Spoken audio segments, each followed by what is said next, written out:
the guy he's spying on, it's the guy who has the cat, and he's coming out of the shop, and he's now got his Edgar suit, and he's got the truck with his spaceship. He killed the exterminator and stole his truck. Very ironic, of course. And he's trying to just sit and watch, and he's trying to just pose with his hand on, and he does this like super awkward like lean like thing, and he tries it like 2 or 3 times. Oh, it's so good.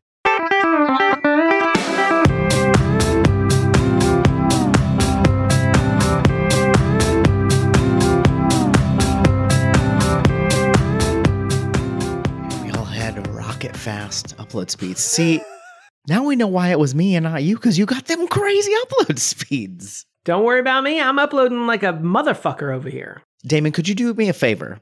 I'm going to pretend I don't know what this is, like we had to start this recording a second time. What is it, DJ? You ruined the bit. I don't even want to do it anymore. No, come on, DJ. It was a good bit. Come on. Okay. Come on. Just people are going to love this. For a second, please. Just. Will you just bounce with me? What? Just bounce with me. The only thing I have to do is bounce with you. Just only bounce with me. I have some questions before I bounce with anyone. Now my camera's all out of focus. This got weird. Do you see things that I need not see? Is that something you would characterize as something you do as in your job? Because you deal with things that need not be, and you see things that I need not see. I can't with the extreme. What happened? Was it the bouncing that caused the out of focusness? I think so. Is this the new camera or is this is the old camera? Now it's fucked too. You gotta look at me, bro. I don't like this. This looks like a student art film. It does. What is happening? Get it? No, it's losing it there. Why? You're good now. What's your fucking problem? I think we nailed it. I think the part where I quoted lines that you weren't aware of, and so you got confused, and then your camera went out of focus, and you kind of freaked out a little bit. I think people at home or on their commutes are really going to enjoy that. Why don't we just do the old standby and sing, Here comes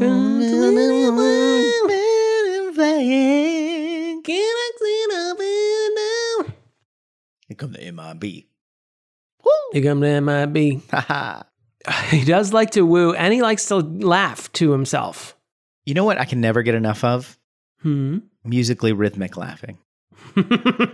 Ha When just a normal thing to do. Stevie Wonder in Uptight says, ha ha ha ha ha, yeah. It's the best thing that's ever happened in music. It ended there. This is an earnest thing. You actually love. I'm serious. Rhythmic laughing. I do. Ha ha. I mean, do you have a third example? Because I can't offer anything to this triple. I can't think of one right now. The two instances of rhythmic laughing. So rare. That's why I love it so much. Welcome to Your Inner Child is an Idiot. This is the podcast where we look back on things from the past and see if they were going to begin with. And what? There's my rhythmic laugh. There's your third. The podcast where we look on things from the past and see if they were any good to begin with. Look on them. My name's DJ. My name's Damon. Hello, DJ. Hello. Today we're talking about, do you know what we're talking about? You were just singing the song, so I feel like you know that we're talking about Men in Black. I'm always singing the Men in Black song. You know that scene in the Avengers where Hulk turns around and says his trick is that he's always angry? My trick is I'm always singing the Men in Black theme song. A friend of mine claims that he always has Disco Inferno running in his head. Burn, baby, burn, and Disco Inferno. No matter, even if he has another song stuck in his head, that one's under there. Oh, kind of like Anna Kendrick in Pitch Perfect. He's able to sort of meld the two, but only with Disco Inferno. Disco Inferno. Do you know why, Damon, that right now we are discussing this particular film? There's a reason. It's Halloween. No. Okay. It's not a cultural reason. It's a personal and professional reason for us. It's for our patron Just Cuz. She has specifically requested, and she's a very special patron to us. If you want to get your requests jumped up to the top of the list. Right up to the top of the queue. You just have to sign up at the level, which I can't remember the name of right now, patreon.com/I was an idiot. So she requested we cover Men in Black, which we also coincidentally want to cover. So this works out for both of us. No, DJ. We had forgotten it was a movie, and just because let us know that it still exists and is available for viewing. Hasn't been banned yet. So that's why we decided it wasn't on our list. It wasn't on a list already. No, that would be absurd. I think we have to... we have to go to our new segment that we're working on here. Just to get it out of the way. Damon's problematic corner. Just makes me seem like I am the only one who has problems. I really enjoy this because it seems like it's your fault. And your corner is problematic. Over the years, we have not shied away from talking about what makes a movie from the past difficult or change the context of it. We're trying something new where maybe we tuck that in its own section. Not that we can't address it again, but that we discuss it, and then maybe we can sort of like talk about whether that's how detracting that issue is or not, and then kind of have its own labeled section. Hit the new music. I just decided just now that it's got new music. So thank you. I love a violin piece. Oh, now you really hemmed us in. Now I've really screwed you over. What's left to be said about Will Smith's past 365-ish days? I don't know. Does he qualify for problematic? This seems like a very intrapersonal, specific thing where he hit some guy at a very stupid time right before he won Best Actor in a dramatic role. Actually, it's not specified at the Oscars. I don't know why I said in a dramatic role. They don't have separate awards for comedy. They just don't award those movies. They just don't give them those awards. Do you need a minute to get through the gas? I don't know what happened there. There was like an attack. This episode brought to you by Rolaids. Jesus Christ. Remember those? Are they still around? Is Rolaids still around? Yeah, of course. I have them in almost called it my bathroom pantry. I've always been a Tums guy myself. You fool. Let's keep this brief because the whole Oscar slap has been talked to death. We don't really have anything new to add to the conversation, but it can change the way you view this movie from the past. And Will Smith's entire oeuvre, which I enjoy. I am charmed generally by Will Smith. I don't think slapping is how adults solve problems, generally speaking. Also, it was such a silly walk for the slap. Remember the walk for the slap? Yeah. It was like a Muppet took over his body. It was like you know how like Big Bird, he really only has one arm that moves? Yeah. And because the puppeteer is running the head. So there's just like one hand sort of on his like, sort of where Napoleon would slip his hand. Like that's where Big Bird's hand is. That's similarities. If memory serves, I'm not going to look it up, but like the way he sidled up, it was like one arm full swinging. Like he was like overcompensating. Slap. And yeah, you don't want to like get tennis elbow. Yeah, you don't want to slapping. Seize up right before the. But the other arm was like firmly planted on his side while he's doing this. What can best be described as a sachet up to Chris Rock and then slapped him. I mean, I don't know. It seems so straight. Honestly, it felt really exhausting. The conversation got exhausting. Even I'm exhausted of my own opinion of it because I don't care. If I hadn't been watching, I would have been like, "That's crazy." But because I was watching, now I have more opinion because I'm like, first of all, it's like a really dumb joke. Not like it was G.I. Jane. It's like a 30-year-old film. Yeah, it was not even like 25. It was a mean-spirited, but also not even pointed or good. Like it was like, and also Chris Rock delivered it. He definitely didn't write that. Like, so, he's slapping, but also, don't slap people. Also, I don't want to talk about it anymore, but I could see how this could change the way you view, just because he's been in, a very large presence in the news, and especially entertainment news of the last, whatever, who cares how long. I feel like the punishment of him this sort of hanging around him, I feel like that is like the suitable punishment for what actually happened. He's banned from the Oscars. Well, yeah, I mean, not an actual punishment. I feel like the pop cultural punishment of like, there's always going to be this weird footnote. Like, I don't think that Will Smith is a problematic person, and I probably won't even remember the slap when we start watching this movie. It was just stupid. Yeah, I agree. I think, and I don't know if is there anything else in this movie? Does Tommy Lee Jones have anything? He probably does. Who? Tommy Lee Jones. No, I don't think so. He's not pleased with Jim Carrey's buffoonery. I remember that. But who is? Forever. Yeah. And then we got Vincent D'Onofrio. Anything on him? Just accolades for this performance from me. You know, I don't know if Siobhan, what's her name, from SNL and Seinfeld, who plays Sugar. Who wanted sugar? That woman. And water. Who's the lady? Linda Fiorentino? Yes, Linda Fiorentino. Siobhan Fallon Hogan is the woman who says that line. Sugar.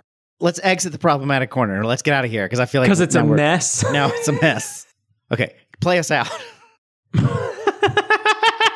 Ooh, tuba on the play out. What else do you remember? Was this a big movie for you? I remember this movie came out in 1997, which is a weird year for me personally. It's when I became aware of pop culture in general. Okay. It's not where I thought you were going to go with that.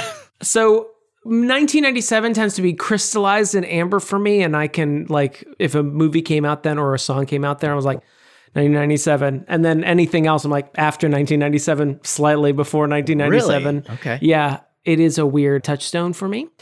I do remember seeing this in theaters. I remember enjoying it. And I remember the Will Smith song being all over the goddamn place. But other than that, I remember liking it. I'm not going to buy it on DVD. You almost said Doivadoy. Doivadoy. I loved this movie as well. I think I did have it on Doivadoy. This might be my favorite Will Smith movie. Well, I mean, hold on. I'm going through the other... we have Independence Day. Independence Day. Upon rewatch, I'm sticking with this one for now. All right. 6 Degrees of Separation. I don't think I saw that one. Well, guess we'll have to get that on the list real quick. I never saw Happiness. Happiness. Because it's actually weird. Happiness. Oh, okay. Yeah. No, he's got from a different angle. He's got a lot of movies that I enjoyed. Wild Wild West. That one I did not enjoy. And you know, that was actually somewhat of a watershed moment for me, that movie, because there was also a single attached to that movie. Wild Wild West. Straight to the Wild Wild. Yeah. Will Smith featuring Cisco. Wiki Wah Wah, Wiki Wah Wah, Wiki Wah Wah West, Jim West, Desperado, Rough Rider. No, you don't want nada, none of this, none of this, brother, none of this. I know that.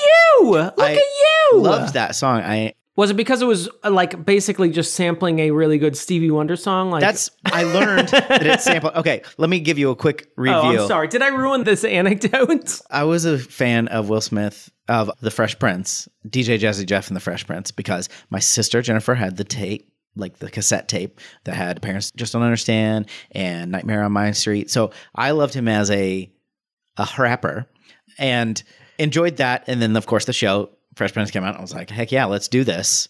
Became a huge fan. And then he started doing movies. I'm like, yeah, let's keep this train rolling. And then he's like, I love a triple threat, said DJ. Then he's like, I'm doing rap again. I'm like, yeah, I'm on fucking board. Let's do this. I'm ready to rock in the new millennium with you. Mm-hmm. Officially. But he also did Wild Wild West. I was like, this song rules. And then I heard this Stevie Wonder song, I Wish, which is that song samples, and realized, oh, I like that. And this is one of the many times in my musical journey of life where I couldn't hold those two things in my head, where I'm like, I can't like this sampled version because the original is the part I like. Now I'm just like, yeah, they're both great. One of them is from a stupid movie and it's kind of cheesy and stupid. The other is a Stevie Wonder and it's amazing.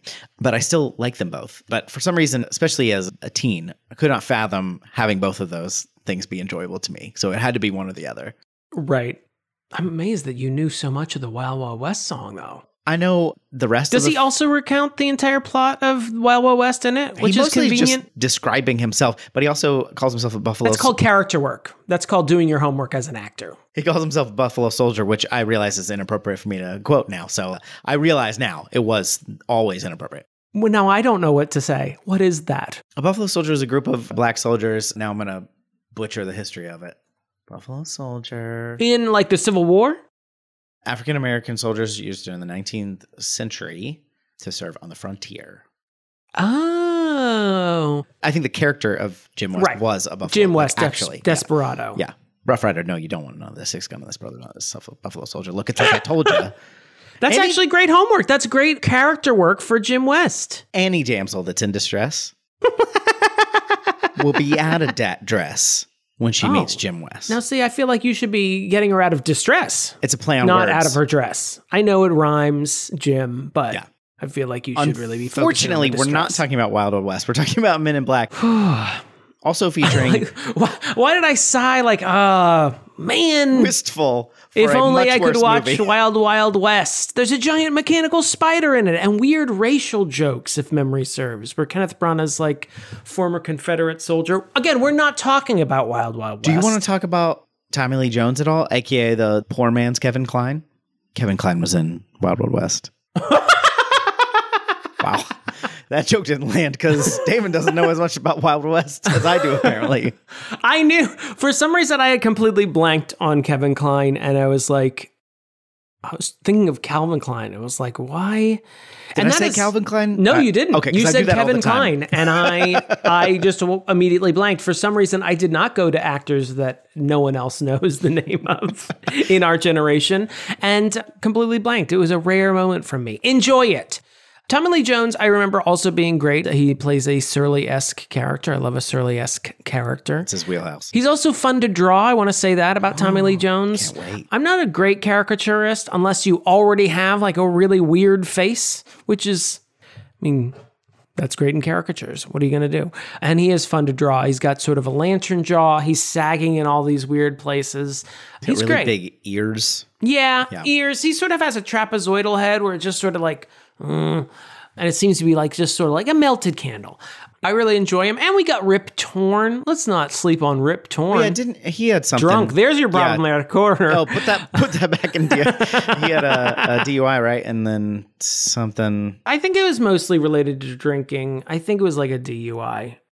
Man, we got to do more research before we do. That's why Problematic Corner is better on the back end, I think. Yeah, I think you're right. Because usually I sit with this movie for a while and I'm like, what are they up to? Oh, God. What happened? Yeah. Rip Torn maybe has a history of drinking problems. Don't do the drinking. Don't make and don't do it so badly. I put the thumb in my mouth, which is the bottle of the beer, but then I didn't wrap my hands around the beer. So it just sort of missed its, I just look like I'm sucking off the hamburger helper guy. But I'm also nervous to put the whole thing in my mouth. I'm like, I'll just do this if it's okay. I mean, if it's your first, anyway. It's like, does he cook with his body? Like, when he grips the pan, is he grabbing it with his body?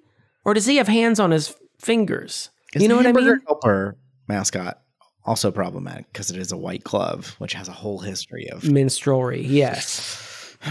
But that's not what we're talking. Why are we so talking about that? Refusing to talk about this popular hit movie from the summer of 1997. Barry Sonnenfeld, a friend of the show, and by friend, I mean he's never been on the show, but we've watched the movie, Addams Family. That's right. That's right. And Values. Danny Elfman.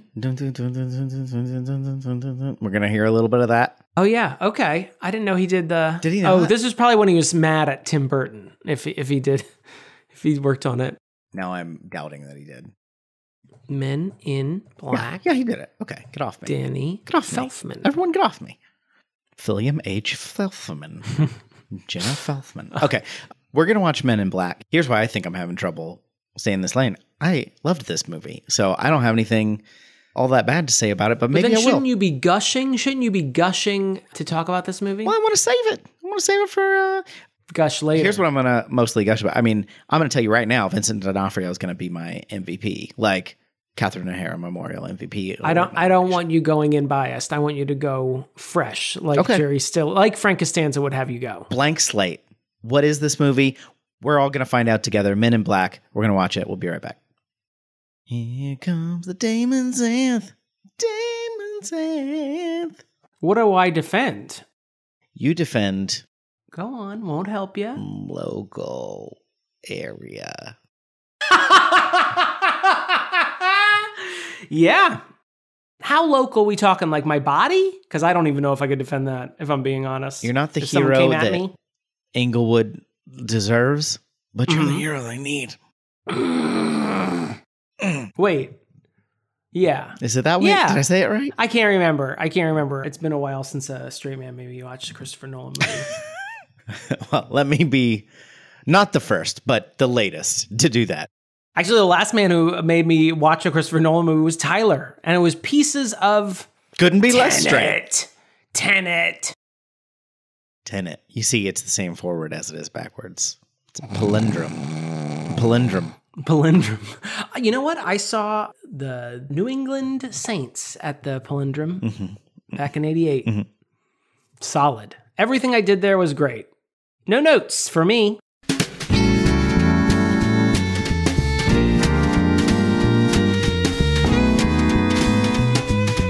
Damon, I know that you have recently been neuralized, so I'd like to remind you about our Patreon page before we begin the rest of the episode. Sure. I definitely remembered it was supposed to happen, that we were supposed to do a commercial for our patrons. You and I are currently, and have for a long time, we do a podcast together. And it's supported entirely by our listeners. So interesting. Like PBS. It's like PBS, but with even less money. You can't afford Terry Gross. So you're probably wondering, how do supporters go about supporting? What you're going to want to do is pull up the old electronic phone, the old e-phone, the old, I can't come up with an old-timey word for computer, and computational device, and you're going to want to go to the Uniform Resource Locator, Hypertext Transfer Protocol, // World Wide Web, period. Patreon.com/Your Inner Child is an Idiot. Once you go there, you're going to be able to support at whatever level you want. You can pay a little bit, you can pay a lot. There'll be different levels. There's different benefits. What if you want to suggest an episode like our very own supporter Just Cuz did with this one? What if you want to have your suggestion shoot to the top of the list? Much like a alien launching insert Men in Black reference here, which I'll come up with later. Greg, do that in post. Sure thing, boss. Patreon.com/Your Inner Child is an Idiot. Before we leave the commercial, because I've been neuralized, I just wanted to follow up. I was just leaving. No. Come back. Because of my neuralification. You got flashy thing too many times. I got questions about the podcast. It's not one of those ones where they're like talking about old movies, is it? Because like any millennial white guy with a fucking microphone talking about movies from his childhood, and it's like, we get it. You think you're so special and so interesting. It's not one of those, right? Well, I'm afraid it is. But it is it's not even the first, but it was earlier than some. So you gotta hand it to us, as far as I know. The money, you mean. All right, let's get out of here. And we are back. We watched Men in Black, 1997, Barry Sonnenfeld, Tommy Lee Jones, Will Smith, Linda Fiorentino, Vincent D'Onofrio, John Grease, I think 11-year-old David Cross. It's music by Danny Elfman. We got Tony Shalhoub. We got Frank the Pug. We got Carol Struyken. Who is that? He was the super tall alien. You probably know him as Lurch from The Addams Family, but also possibly the butler from The Witches of Eastwick. Oh, yeah, that's definitely where I recognize him from. It's fun to name movies I know you don't know. Do you want to recap this movie? Do I? Picture it. New York City, 1997. Hanson blasting down the streets of Harlem. The sound of the city. Wait, are they just driving by? Is someone there's just so many people on the block? Oh, right. They're all listening. And it's radio. Radio is still station. a thing, so it's at the same. We're mass communicating here. And America has an alien problem. I know what you're thinking. Conservative, diehards that obviously listen to this podcast. No. Not them. You are not going to like us very much. Space aliens. And we find out that there is a government entity known as the Men in Black, sexism, who persons in black sort of act as border patrol, as it were. No, I don't like that. And definitely not ICE. Don't bring them up either. But it is what they... NCIS, is that one of them? CSI, they're the CSI? Yeah, customs, maybe. Kind of, but with more shooting. Do you have anything to declare? The point is, they regulate the amount of interstellar residents on our planet. There's about 1,500. But wouldn't you know it, someone arrived here illegally, and just as you might expect, The whole planet goes to shit when that happens. And just like my dad would like me to believe, the whole place goes to shit. And it's a giant cockroach. He wears the decomposing skin of a farmer, and he's trying to get a hold of a galaxy. Yeah, that he murdered. He just didn't find one. That's disgusting. This is only nominally less disgusting. He's trying to get a hold of a galaxy, but where is it? A galaxy is a big thing. We can't be on this planet. Oh, DJ. But is it? Oh, but it is. Turns out a galaxy can be a very small thing, as we find out at the end of Act 2, and can hang out on the collar of a cat. That becomes our MacGuffin. Our cockroach friend tries to get off this planet with the galaxy, and our men's in black stop him by shooting a bunch of guns at him. Problem solved. And we all know the only way to stop a bad guy with a gun is a good guy with a gun. So that ends. I mean, point of order. A good guy with a gun shooting you from the inside. True. You have to get the good guy inside the bad guy, and then he can shoot his way out of the bad guy. That's the problem. Where's the legislation on that? We need either bigger bad guys or smaller good guys. That's what we need in this country. God damn it! Why isn't anyone talking about this? Anyway, that's Men in Black pretty much in a nutshell. I think that's one of my best recaps ever. That was pretty good. That's sad. I agree, but that's sad. We got into the border patrol of it all, which I kind of didn't even think about that angle. The movie pretty much hits you over the head with it. First scene up. White privilege. First scene out of the canon. Which is what I call a film strip, is a canon. What? Just keep talking. Okay. Just keep please don't draw attention to that joke. Do you want to talk about fonts, since that's the first thing you see? Yes, I do, actually. I do want to talk about fonts. My first note is Barry Sonnenfeld font, because he also used this font in the Addams Family. Yeah. Combined with Charles Addams' scrawl. It was this it's a hand-drawn font, very tall, skinny letters. Turns out it's actually a font based off of Pablo Ferro, who did the font for Dr. Strangelove, and Barry Sonnenfeld is borrowing from it. But it is, I mean, the marketing for this film was very Cooper Plate Gothic, at least. It was very broad, blocky letters. It's not Cooper Plate. It might be Copper Plate. I don't know. I'm scrolling so fast through those fonts, I don't have time to stop and read them all. Get me to the Comic Sans. Yeah, give me the Joker face, and let's end this. Let's do Webdings or bust. You know, that's where I'm at. I want someone to have to download the document, highlight it all, and then put it in Times New Roman in order to read it. If you don't have time to break my code, I don't have time to communicate with you. The marketing for this was very, bold, blocky fonts, and so the fact that there's this handwritten font is really weird, and it's kind of makes it seem like it's a horror movie more than this is. Okay. Don't you feel? Do you feel like it's not a big note. It's just the credits. They're over in about 3 minutes. Yeah. Now that you say it, I didn't feel that way, but now that you say it, I'll acknowledge it. Sure. And that's it for the episode. Your inner child is an idiot. This font sucks. This has been called Damon Was Right. Nominally.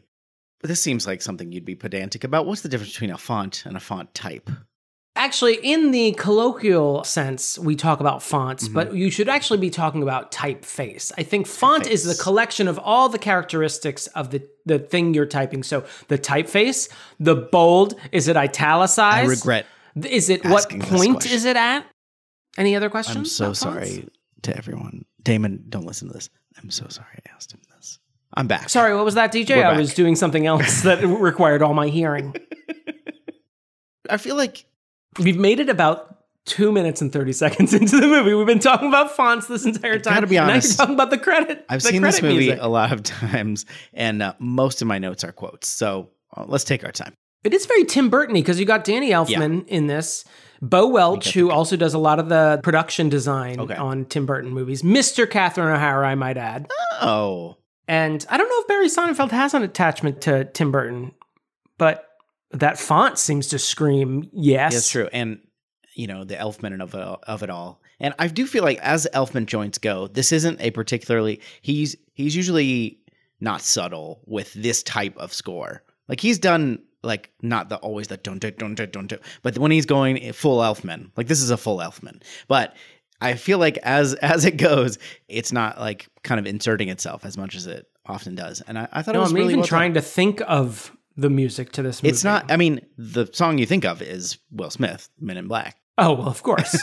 Tyler even he was watching the first few minutes with me, and he's like, wait a minute, do we have to wait until the end credits to get the Men in Black theme by Will Smith? And I'm like, yes, I'm afraid so. And then he went to the toilet and he never came out again.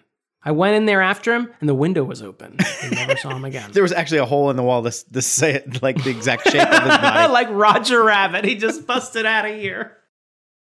I'm like, you can just download it on Spotify. You don't have to leave. While we're remarkably still on the credits, someone gets an alien makeup effects credit.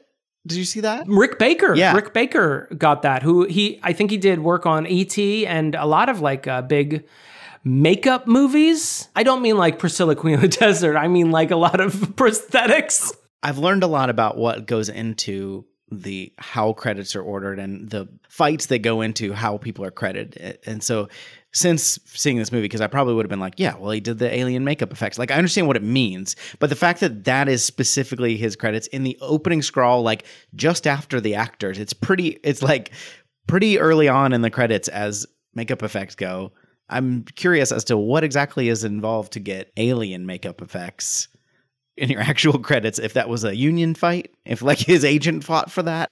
Anyway, it doesn't matter. I know we don't have any insider information, but that was pretty bonkers. I also forgot, still in the credits, that this is based on a comic book. Oh yeah, I was surprised to find that out. I think the comic book is like a lot, as usual, a lot darker than this is. I read a little bit about it where I think they deal with like the supernatural as well and paranormal, not just aliens. But Men in Black is like a thing in like alien lore as well. Yeah, I actually had, I should say my parents had, like the Time Life books. There was like a UFO one. There was like alien abduction one or something. And then there was... Time Life, what happened? And there was one about Men in Black. Maybe it was Time Life. I'm pretty sure because it was those black bound... Like they were hardback, but they were thin. They weren't like these big, thick books. And there was one about the Men in Black. Or maybe it was in one of those books. I just remember reading about the Men in Black and it was like, guys in suits come to your house. And it was like, well, it could just be Jehovah's Witness. There was actually an episode of The X-Files that featured the Men in Black before this movie came out. It was one of the ones I remember because it was a more comical episode, but it featured soon-to-be Governor Jesse Ventura as one of the Men in Black. But they just show up at a guy who had experienced some contact with aliens, and they sort of, somewhat, I think if memory serves, they sort of do something similar that Tom Lee Jones does, where they sort of convince him that it's something else. It's this other thing. Don't worry about it. They're like there to cover up the whole thing. They're like, which kind of makes sense. I mean, that's the whole FBI, CIA of it all. Is like they're the like kind of covert, I guess more CIA. They're like the covert, and they're there to kind of like clean up. That kind of, it's a good angle. And now that we're 1.5 seconds past the credits, Uncle Rico makes an appearance. I got it here. John Grease again. John Grease again. This is now he will not leave us alone. John Grease Stancast. He's great. We're going to do name another movie that he's in because I don't know. I'm sure we'll just accidentally find one. We'll just do the second season of White Lotus. That's how we like to do all things else fails. Here. Stumble into a theme. Very first line, Tommy Lee Jones is... Most of the lines that I'm going to be quoting today are things that I forgotten that I've sort of absorbed into my vernacular. This is one where the very first thing he gets out, and then we get this like quick zoom into his face, and you got the swelling Danny Elfman score, and then he goes, "Well, I'll take it from here." Like super quiet. Yeah. I loved it. I really enjoyed it. Tommy Lee Jones is maybe the most optimal casting. I mean, both Will Smith and Tommy Lee Jones do a great job here, but Tommy Lee Jones is the standout. I mean, he does his Tommy Lee Jones thing, specifically not the two-faced Tommy Lee Jones, but standard Tommy Lee Jones. But he uses it very well. He plays up his sort of old curmudgeon-y folksiness a little bit. And also the folksiness, coming up with various nicknames for Will Smith, generic sounding nicknames for Will Smith. But yeah, he got me a lot more than anyone else in this movie. Also, Rip Torn, who is probably in the same like ballpark, like a Manhattan is Tommy Lee Jones and Old Fashioned is Rip Torn. Like they're in the same drink family. They bring a lot of the same flavors. But I love Rip Torn. Caveat, may have a drinking and driving problem, I believe. Yeah. Hey, we put that in Damon's problematic corner. You can just forget about it now. Just pin that. But both of them I've always really enjoyed. And question about the Men in Black, are there only 26 employees there? No, because then they do like Agent question mark, come over here. Oh, did they actually have? No, I just made that up. Oh, okay. I didn't know that they had Agent AA, like an Excel spreadsheet. Yeah. It just kept going. Agent Interrobang. They had to get really esoteric when they expanded last year. Okay, so let's go ahead and talk about the immigration analogies here. What do you think about the full-on murdering an alien? He was attacking the police officer, the state patrol officer that was like peeking over the hill to be like, what the hell's going on? And then he sees the alien and he does all his flippers rattle. He's got all his flippers rattle. His eye flips over his head. Yeah, I mean, would you say they didn't have a choice and it's a tough job? You know, they had to make a split decision. I don't know. I mean, it is like colored by the fact that he was about to attack a man. He didn't seem very friendly. And there is like when they do encounter other aliens that they, for the most part, they have good relationships with. I'm thinking about the guy who was like trying to leave Long Island. Yeah. That has the squid baby. Whose wife was like pregnant. And they have sort of a sweet like banter back and forth, which seemed like maybe a little bit of the, if you come here legally, we ain't got a problem. That fantasy. Yeah, that nonsense. Oh, but we also want to restrict the ways you can come here legally. We'd rather you didn't come, is what I'm trying to say. Confused. I don't know why it's almost like you don't want me here at all.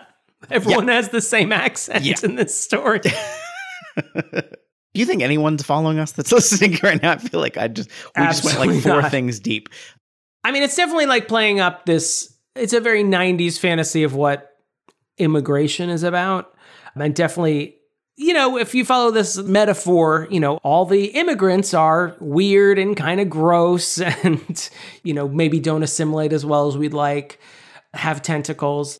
But I mean, I don't know if even the movie is taking it that seriously. I think it's trying to do the Ghostbusters thing of taking something mundane and adding a ridiculous element to it, and the juxtaposition of those two things, the sort of the government bureaucracy of, you know, asking, you know, a giant sentient goo stack for its papers, and if it has any fruits and vegetables to declare, is like funny on its face. But yeah, I mean, there certainly is a reading of this as, you know, commentary and maybe a conservative view of the immigration system in America. Yeah, it seems like very passive. If it really, like, it's there, but it's not really saying anything so much as observing and making kind of easy jokes about it, about the immigration part. I don't think all of the jokes in this movie are easy. I'm just mean that those particular jokes aren't like, they're not going too deep really about it. And most of it is like, I do think, and maybe it's just because it's a throwaway line and it aligns with my actual values, but when he is walking away from the state patrol officers who think they've captured a group of border crossers, he goes, keep on protecting us from the dangerous aliens. Which I think about that all the time when we're like, hey, here are some statistics about what actually both illegal, so much as we can get statistics, and legal immigrants are up to once they get here. And it's working. Yeah, it's mostly working for their families. So do we want to talk about the big bug or cockroach? Yes. I want to talk about Vincent D'Onofrio for the rest of my life. Should we get everything else out of the way? No, let's do it. Let's get into it. Early on, we see pretty much a 1950s style flying saucer crash land into an old farm. I'm assuming in upstate New York. I don't know if they ever specify. Yeah. Doesn't seem like it's too far away from the city. Right after he says, the only thing that matters to me is my truck. And of course, he pretty much slices the truck in half. Figures. I use that one a lot. The guy comes out there, and this is another one where this always strikes me because it aligns with my own personal values, is Vincent D'Onofrio, still in his normal human form, comes out to see what hit his truck, and he's got his rifle with him. And the alien where the truck used to be is saying, please, you know, drop your arms or whatever. Yeah. And he goes, you can take my rifle and you get it from my cold, dead hands. And he says, your proposal is acceptable, and grabs him and immediately kills him, which always makes me laugh. Yeah. Thanks, Charlton Heston, for leaving us that legacy of cold, dead hands and rifles. Yeah. We also get, what is her name? Siobhan Fallon. Siobhan's Fallon, yeah. Which is she's my nominee for. She's in technically more than one scene, but she's technically my single scene. Your Sally Field. My Sally Field. I'd like to nominate her for the Sally Field Memorial Single Scene Award. There, I want to say it. Well, we'll have to see how the other states vote. Yes, that's how a nomination works. And Ted Cruz is going to say something really awkward right before the nomination votes happen, but then he's going to backtrack and just sort of support Siobhan Fallon anyway. No, he's just reading, the places you'll go on the Senate floor. What are we doing? What a waste of time.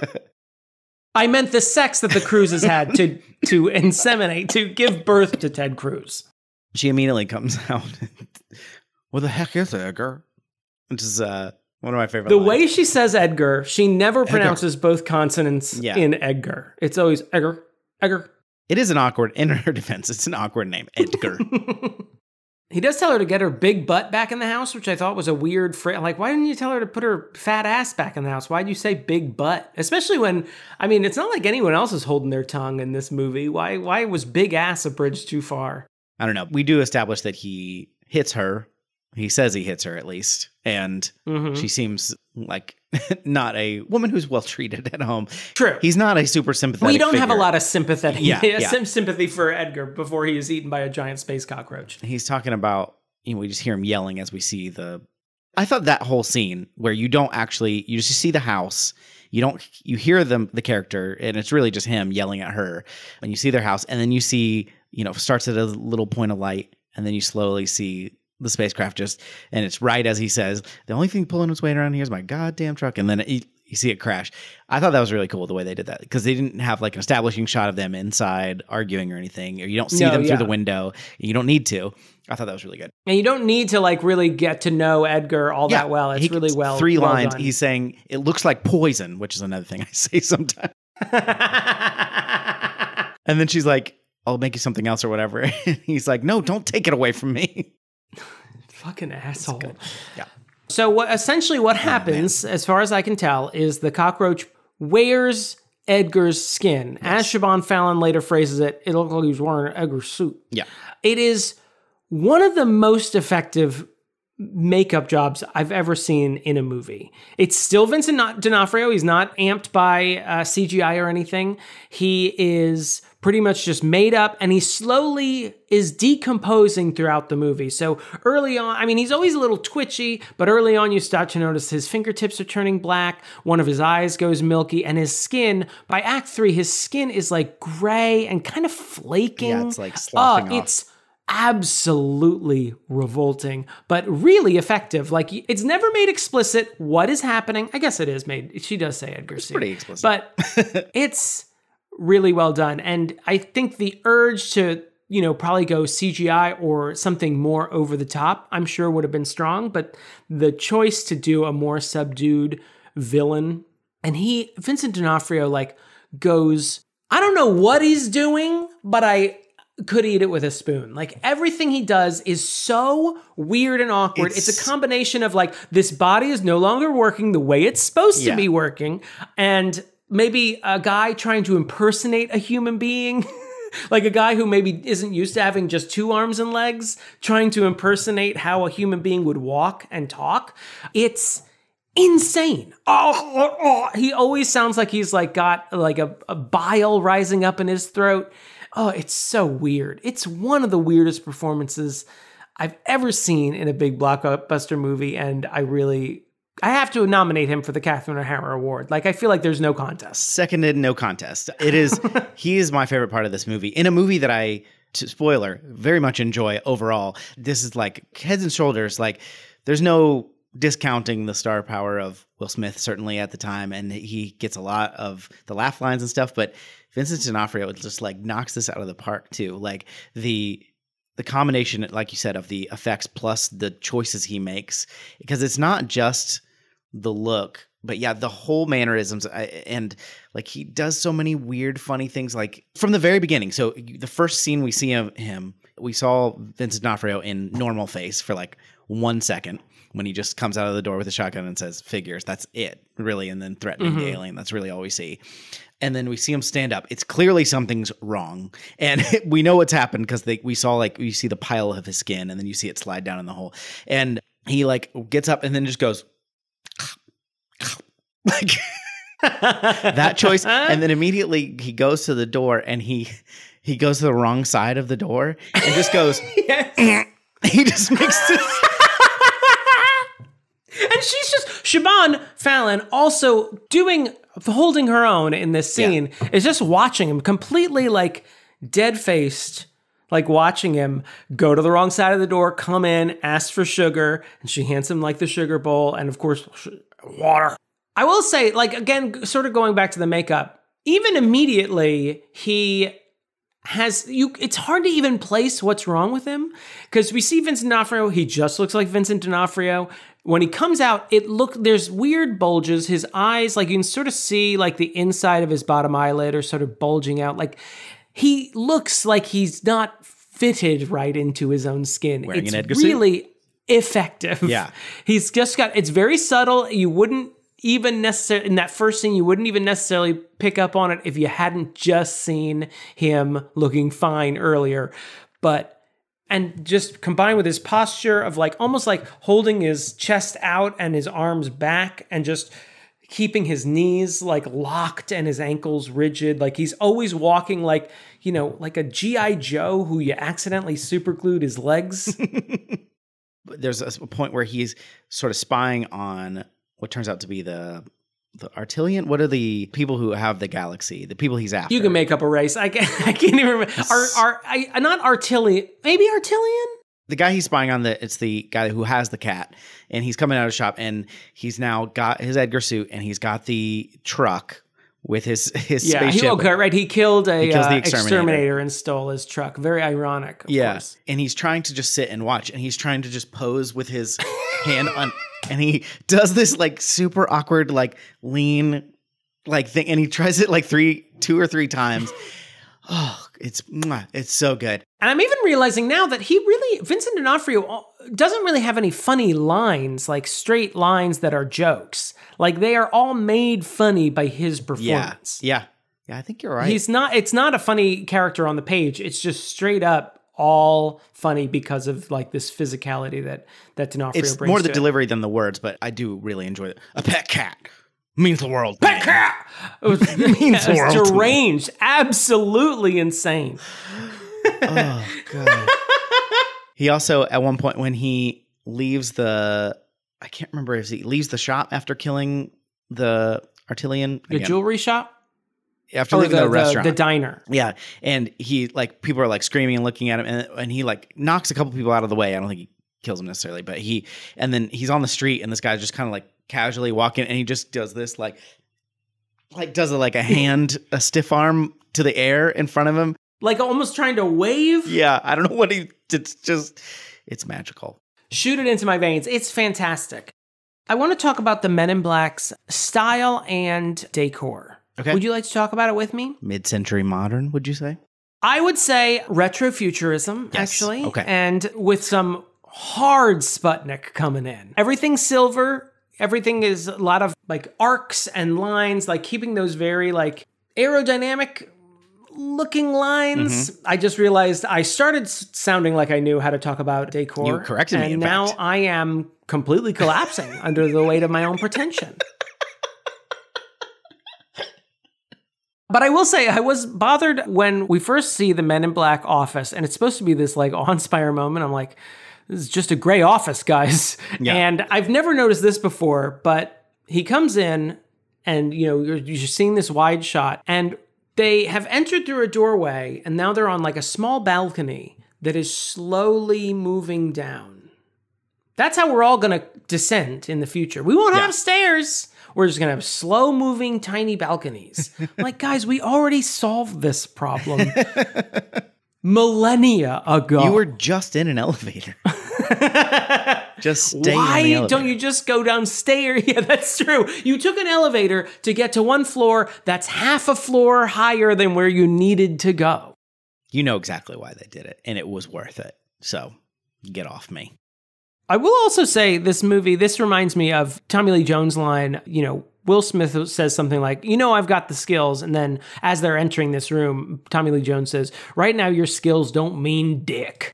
And I remembered, this is an overall comment, but this movie is a lot bro-ier than I remember it being. Not super bro-y, but there's a lot of parts in it where I'm like, what?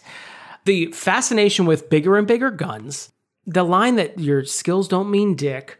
I really have a whole chapter to talk about Linda Fiorentino's character, but the way it sort of treats her and this weird flirtatious stuff they do to her is weird. Not to mention she basically turns into Princess Peach for Act 3 for some reason. For no reason whatsoever, the Bug, Vincent D'Onofrio's character, tries to kidnap her on his way back to his home planet. Why would he when he has killed almost everyone else he's encountered? I don't know. It's a long trip. Might need a snack. Oh, yeah. Oh, sure. It's another thing I like to quote. It still was weird, I thought. Yeah, there is a little broiness here, and almost not to push me away from the movie, not that point. And it's not the worst thing I've ever seen, but I just remember being off put by a few of these line readings. Not to mention, there are literally 2 women in this movie. Yes.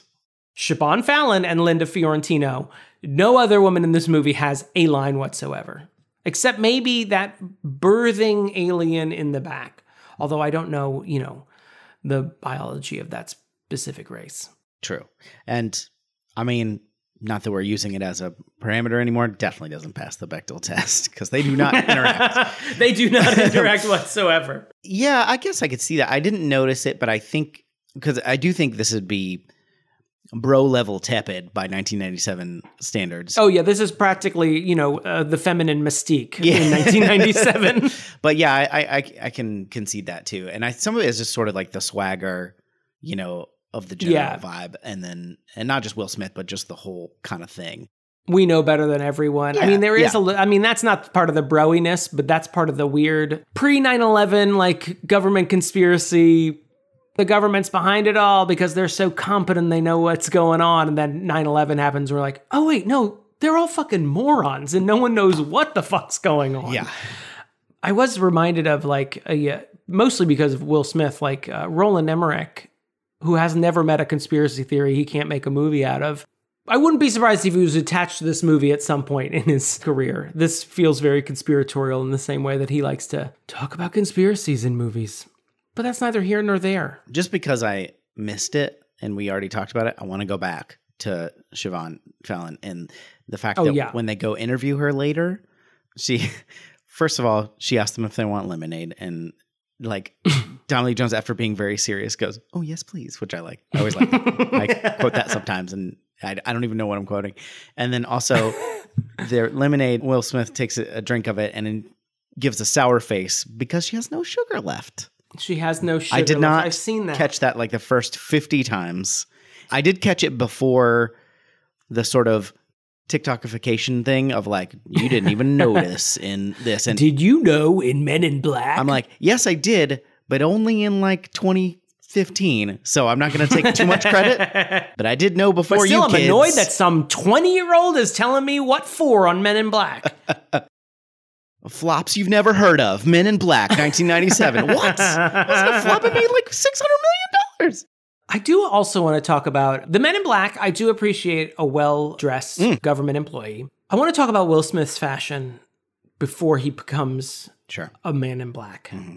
Is it just me, or is it absolutely insane, the clothes he's wearing? Yeah, he's undercover, presumably, right? Because he's I'd hope so, I guess, but it feels like he'd be calling attention to himself. Let's see where we meet our hero. What is he wearing?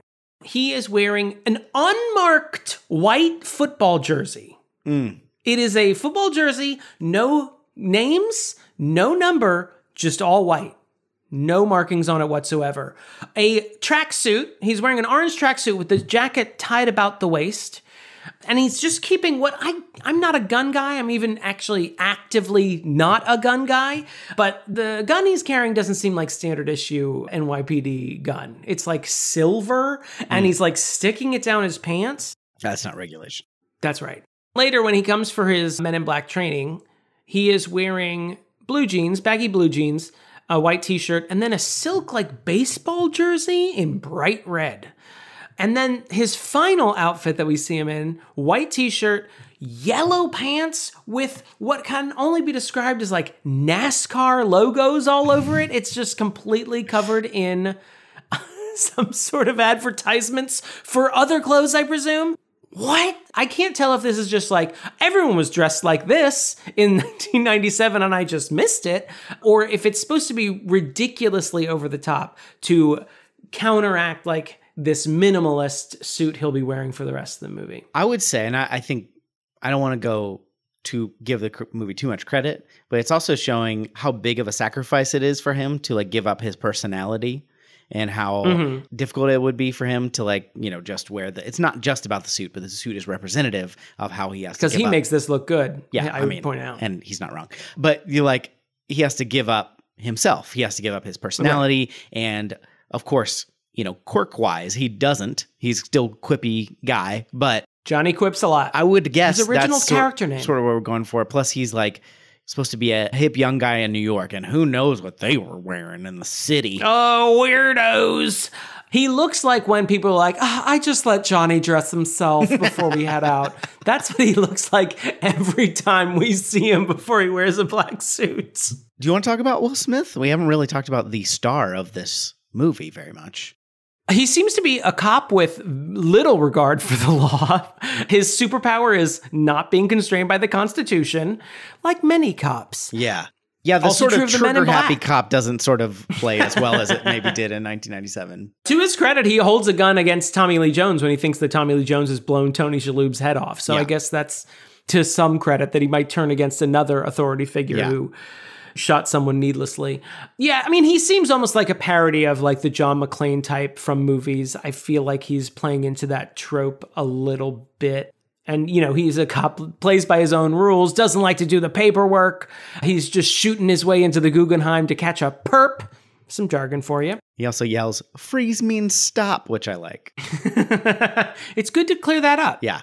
His audition is one of my favorite scenes in this movie, that whole sequence. Oh, the scene where they're doing you mean the whole sequence, like the egg chairs and then the shooting and then I did appreciate that he shot the little girl, and I feel like he has valid reasons to shoot her. Those math books were way beyond her skill level. One of the things I quote all the time too is, so they're in this little like awkward room and these like egg-shaped chairs, and they have to take this paper test, and it's very awkward SAT paper, and they're like, it's clearly awkward as a test, you know what I mean, to see how they deal with it. The pencils break, they're baking through the paper keeps folding over, they keep trying to write like on their legs on the egg, and then Will Smith grabs the table and, you know, very loudly pulls it over and then says what I say all the time, which is, you want to get down on this? He like offers the other guy who's been nothing but a total dweeb to him. Dweeb to him! He has.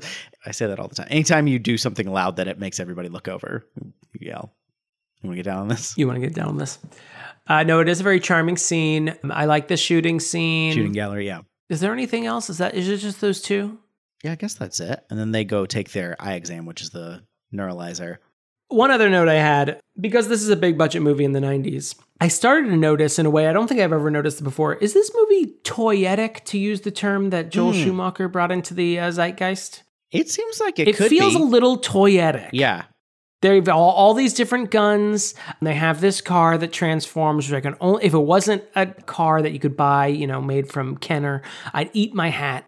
And yeah, it just felt like every scene sort of introduced something new for you that you could potentially buy. Yeah, I do think they had some of that, especially as the sequels went on, because now there's been, 4 Men's in Black? And they all just kept getting better, from what I hear. I liked the third one.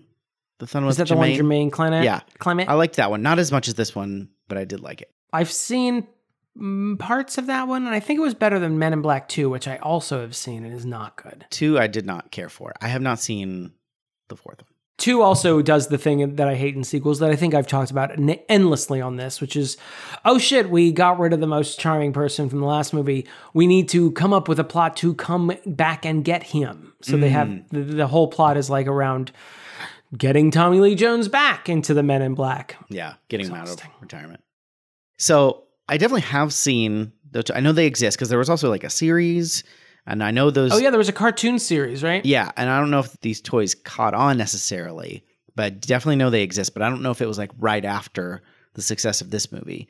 So it would surprise me if that was truly the plan, but you're absolutely right. They introduce a lot of things. There's like the guns, there's, all the aliens. I remember seeing like little figurines of the coffee drinking aliens. I can't remember what they're called. Yeah. The cigarette smoking, coffee drinking aliens that apparently just stay in there all the time. They're just chilling.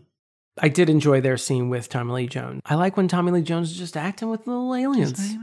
You want to talk about Linda Fiorentino's character? I do want to talk about Linda Fiorentino. Now, I've already said that she is essentially 50% of the speaking women in this movie. So I'm hesitant to go into this. But I didn't think that I liked her in this movie. Yeah. And I want to go into why, because ever since I saw it the first time, something always felt a little off with her.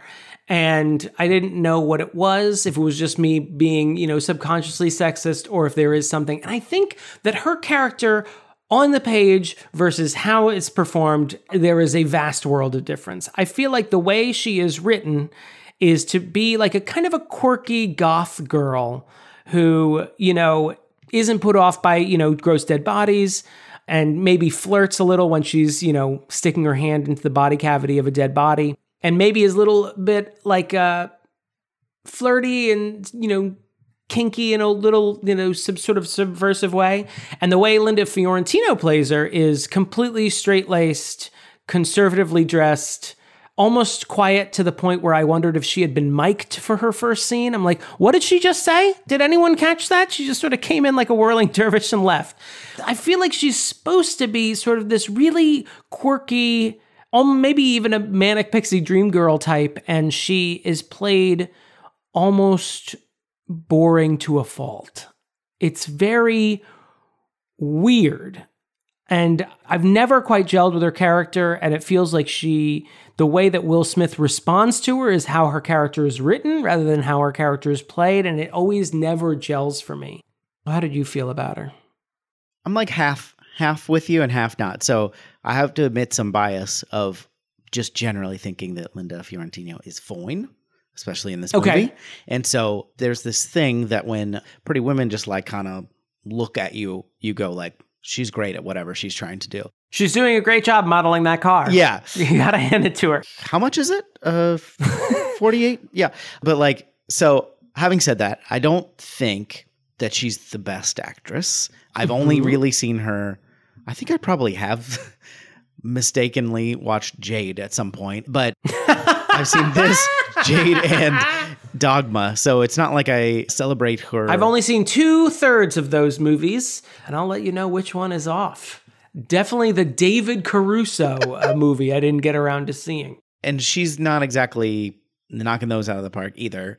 Dogma, I remember being especially egregious, but it's also like a movie full of those types of performances. She has a very deadpan delivery. Yeah, and I think that could work. And there's also the stuff, and we talked a little bit about this in the intro, of like her being a difficult actress, Kevin Smith kind of calling her from out, and then now looking at it back, there's like some gross stuff with that. There's nothing reported. She kept stating her opinion at me. Yeah, there's nothing like reported about anything that happened, but there's definitely some possibility that happened, and that she had this reputation because maybe she was not taking it, because she does seem like a person, like kind of a tough lady who would just not take that shit, which is awesome, but that doesn't make her it makes me more sympathetic to the whole thing, but it doesn't make me all of a sudden go like, wow, she's really good at acting. It makes me go somewhere in the reading that was like, oh, I wish we had cast Janine Garofalo. And I'm like, I kind of do too. Is that true? Is that what she wanted? Somebody dropped that name, and I don't know if it was she was ever I can definitely, especially 1990s Garofalo feels era, like, yep, I feel like that is and maybe the choice that... Yeah, doesn't it feel like that's what the vibe, the whole vibe? Kind of goth, like Gen X girl, like who's a little bit dark and a little bit flirty. I can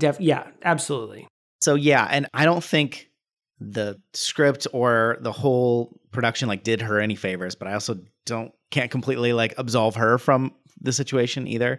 So yeah, it's complicated, and it sucks to just be like shit piling on the one main woman character in this entire movie. No, I know. That's why I'm hesitant to do it, but I do feel like there was always something that bothered me about her performance in this movie, and it wasn't like she's terrible. It's something's not gelling between him and her or this whole scene. It's giving me the whole situation with a female-led Ghostbusters 2016 movie where I'm like, the thing is, it's not great, but not the reasons that you're mad about it.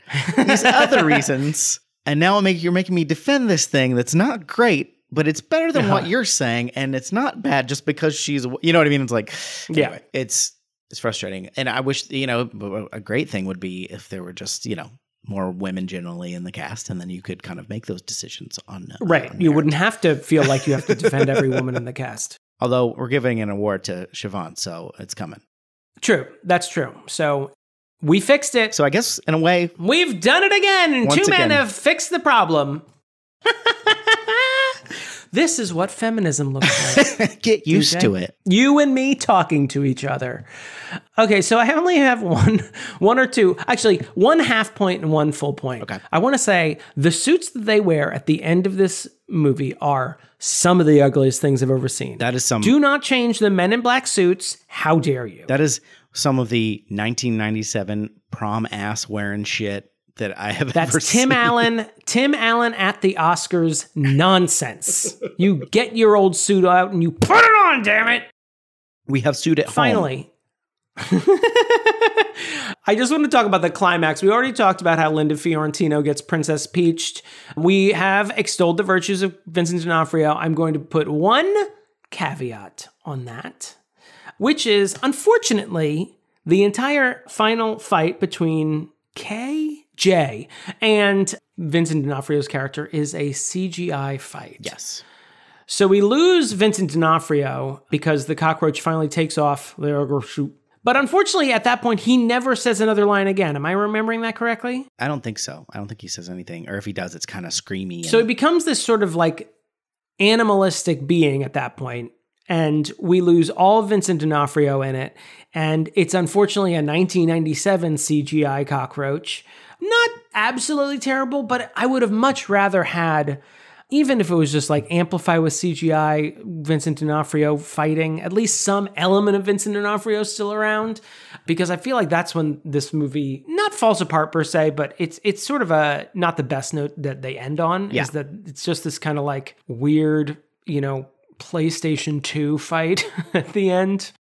Yeah, I get that. It goes kind of full Lawnmower Man vibe, and then rude to Men in Black. I don't know if this was as much of a trope at the time, but Tommy Lee Jones gets eaten, which this is fine. Is that a trope now? I feel like getting inside the monster and blasting your way out is kind of a trope now. Maybe it was by then, maybe it wasn't, or maybe it's not now, and I don't know what I'm talking about. Welcome to the podcast. I don't really know what I'm talking about. We hope you like our personalities because we are not knowledgeable. But he gets the cockroach to eat him, which it's fine. It's excusable within the plot, but it is kind of weird how he knocks J and K around so much when he's just been killing people like instantly. Yeah. This time, not gonna do it. In like 10 different ways, too. This is not just that he does the needle with the Artillians, and he breaks the waiter in half. He glues David Cross's character to the ceiling somehow with slime. I don't know. He's got the slime. He's got the cockroach slime. Cockroaches have slime, right? Next question. Entomology. And then Tommy Lee Jones convinces, or insults the cockroach, and he eats him whole. And then, of course, Tommy Lee Jones gets his blaster out and shoots his way out.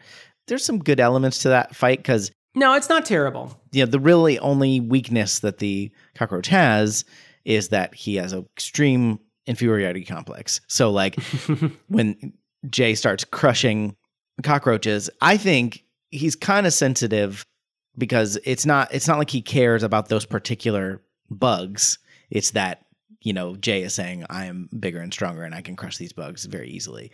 And so yeah, that's kind of a clever way to get it done, but it's not the best fight I feel like that's another trope of like the villain just being 2 seconds from succeeding with his plan, but gets distracted by some minor inconvenience and decides to pursue that instead. I'm like, come on, guys. That's why they'll never win, because they don't have the focus and drive that you need to. One could say it's a fatal flaw. Destroy the universe? What are we trying to do? I don't know. It doesn't matter. I'm not sure. I read that they changed the plot at some point. Mm-hmm. There was like another third alien and the race. previous plot seemed to make at least nominally more sense. In the previous plot, I guess Carol Stroiken's character and then, I can't remember his name, Rosenberg the jeweler with the cat. They're actually members of 2 warring alien races who are finally like sort of making sort of a peace treaty. And the bug, Vincent D'Onofrio, wants to keep the war going. They like the war because I guess they can feast on the corpses. I don't know. But at the last minute, they changed it, and it was just like 2 old friends handing off the galaxy to one another. And then Vincent D'Onofrio wants the galaxy for reasons. It's the most powerful source of subatomic energy in the universe. And why does he want that? Why wouldn't he want it? I guess. Maybe? Anyway, that's all I got. Quote roundup. Uglier suits, I brought it up. I got quote roundup. Okay. Let's see. Okay, yeah. Looks like you got some entrails on you there, pal. Do you have them, or am I just doing this? No, it's just you. Well, okay. I have the person is smart, people are dumb, panicky animals, which feels very, I like it because it is clever, but it also feels a little Ayn Rand, so I always try and keep it at arm's length. Yeah. Just, I mean, we already hit on this, but sugar and water, more. I'm going to mostly... I do like, again, Shaban's response of like, she says nothing. Yeah. Never breaks eye contact with him. Pours it in. Pours a little bit more. Dumps the whole thing in. And to her credit, doesn't spill a granule. Yeah. Goes straight into that cup. And apparently they had to do a lot of takes of that, and Vincent D'Onofrio was bouncing off the walls because he was drinking so much literal sugar water. Is there no workaround for making him drink sugar water over and over again? I think sugar water is the workaround, so they don't... Yeah, I guess that's true. I have referred to myself as soggy around the midsection, which is something that Will Smith, his character, refers to the other police officers as. This is a kind of a deep cut that I sometimes say, but at some point they're like, he said he's coming. And then Tommy Lee Jones says, did he say when? I don't know what. And he's talking about the guy that Will Smith's character catches, that Jay catches at the beginning, is saying that the bug is coming, that Edgar bug is coming, and he's going to come destroy the universe. And then Tommy Jones just goes, did he say when? Like, really seriously. Because there's always an Artillian spaceship or ba, and the only way we can get on with our miserable lives is to not know about it. We got a Shalhoub, and then and he says, I hear you've been doing something else, because he finds out that he's dealing alien weapons, and he's like, well, I'm a huge crack dealer now, but I work here because I love the hours. Tony Shalhoub doing great with just a one scene. Yeah. He also, like, when they walk in, he has like a bunch of luxury watches in front of him. He's like, I don't know where these came from. I was just about to call the proper authorities. Y'all ain't laughing though. I say that sometimes because he was talking about. I'm trying to remember what point that happens. Yelling and laughing? Someone says that? They're in the, like, then he's like, because you're looking for the best of the best of the best, sir. And then he's like making fun of him. And he's like, oh, Captain America here. And then he's like, he's really excited to be here. And yet he has no idea. It's just funny. Y'all ain't laughing though. Oh, right. Y'all ain't laughing. Yeah, that is funny. When he's explaining why he shot in the shooting gallery, he avoided all the monsters. That whole thing is pretty quotable, but especially at the end where he says, or do I owe her an apology? And then after he leaves, he goes, that was a good shot though, right? It was right between the eyes of that 8-year-old girl. That whole scene has a lot of quotable lines, because he also, when Kay is explaining and he shows him the album of photos of the first alien landing, and he goes, oh, you brought that tall man some flowers. At some point when they're going through the office, and he knocks the crazy ball of the great attractor around the office, and it like hits people, and hits a guy in the head, and he goes, somebody get him some ice. Tommy Lee Jones does say something along the lines of, the great attractor sent it as a practical joke, caused the 1978 New York City blackout. He thought it was really funny though. Yeah, that's pretty good. The Great Attractor is also a cosmic phenomenon. A real thing? Yeah, it's a cosmic phenomenon. It's like there's a very large center of gravity, and they still don't exactly know what it is. And it affects, like, galaxies are affected by it. There's something when Zed is talking about something, and then one of the characters says something in response, and he goes, "You wish, bring a sponge." I don't know. I don't know exactly what he's talking about. He says some alien that they're talking about. He's like, is he humanoid? And he's like, you wish, bring a sponge. Sometimes I quote that and I didn't really know what it was from, and it's not really relevant, but. I want to say something before we get too far from the training. And Tyler wanted me to specifically say this. Tyler and I went to Universal Studios maybe 7 or 8 years ago, and they had a Men in Black ride. Keep in mind, this is 2010s, solidly. 2010s, 20 years after, about 20 or so years after Men in Black. And the ride is a shoot 'em up ride. It's a roller coaster, but you're also having to, you get a gun in your what have you, and you have to shoot.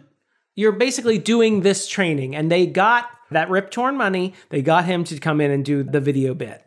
And I realized immediately that I do not like that in my rides. I want to sit down. I've been in the hot Florida sun. It probably also rained because it's fucking Florida. And I just want to like ride the ride and you to thrill me. I don't want to like have to keep score and worry that the people in the car are doing better than me. You don't like the competition part of the ride. I don't want that. I mean, that's why I'm really hesitant about this Mario Kart ride as well now coming to Universal Studios. I don't want to keep up with all that. You thrill me. I don't thrill you. To contrast, though, the Toy Story ride at Disney World is really fun. The one where you shoot the paintballs. It's oh no, I've never played this. Is it at Disney World or Disneyland? I think it's at World. Okay, I've never been to that. At one point, is it at Magic Kingdom, Epcot? We talking about Animal Kingdom? What are we dealing with here? I don't remember. Hollywood Studios. Ask me later. Splash and Safari. I'll look it up. At one point, after a big shootout on the street, Jay is in charge of the neuralizer explanation, and he is just mumbling through something. And he says the light. He says reflected. He said the light reflected off of Venus into some swamp gas, and then he's like, Jay, get over here, and he goes I'll be back, and he just leaves. It's very good. Also, this is not a quote, but please notice, and in fact, I encourage you, since you've already probably rented it from Amazon, to go back towards the end near the climax when at the moment that Jay is looking at the mural on the wall and realizes that the bug is going after the Queen's World's Fair things. Look in the background at Tommy Lee Jones, because Kay and Zed are talking about where he could be, what all the spaceships are, and Tommy Lee Jones is fake typing, and this is how it looks. Yeah, I mean, do a search on all all of the spacecraft in the New York metropolitan area. He can't get far. He's the worst fake typing I've ever seen. Just type. You've got a little thing. He's not touching the surface. It's amazing. And I've never noticed it before. Just have a Word document open and just type in some gobbledygook. You don't have to do the Kermit the Frog school of fake typing. Just actually type.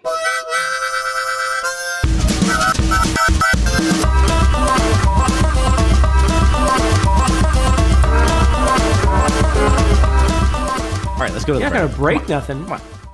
Take this Oldsmobile that turns into the Batmobile to get to. It's a Ford POS. Ford, I think it's technically an LTD, but he calls it a POS because he doesn't like the car. That stands for a piece of shit. Limited.